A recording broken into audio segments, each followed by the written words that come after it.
Hey guys, welcome back. Quick note today on welcoming Mr. Trump officially to the multi-billionaire group with his merger acquisition on the DJT and the Trump media company. Not sure that I have all those names right, and it's kind of moot anyway.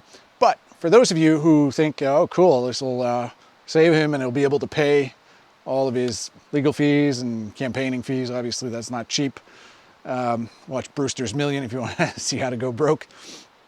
Anyway, there's a slight caveat. It's a bit of a poison pill. So he is majority shareholder, I think 60%, and that is worth roughly 3.6 billion, or let's call it just shy of 4 billion. I'm not entirely sure the exact number.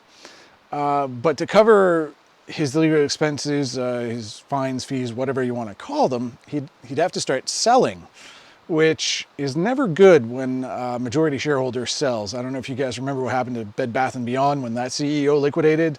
Their prices fell, I think, by 20% within 2 days, and then 50% a couple days after that. Basically, it shows a lack of faith or lack of trust from the leadership, and therefore it's a sign everybody should get out of the sinking ship, sort of. Not necessarily the case at all, but this is sort of what the emotions on Wall Street and in the markets take place. So in this case, I estimate Mr. Trump would have to sell 15, maybe 20% of his shares to just go liquid right now.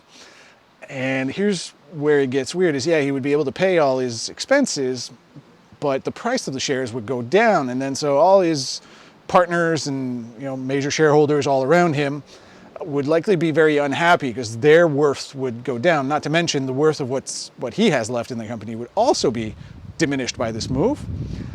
And then, well, if you're a small shareholder who believed in Trump and the company that he set up, if your wealth is halved by this man, are you going to vote for him at the elections?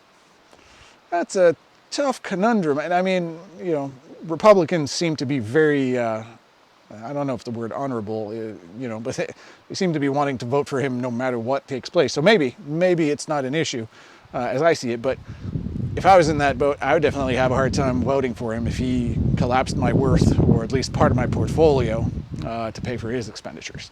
So anyway, DJT might not be the parachute that Mr. Trump or some of his followers might think that it is at this point.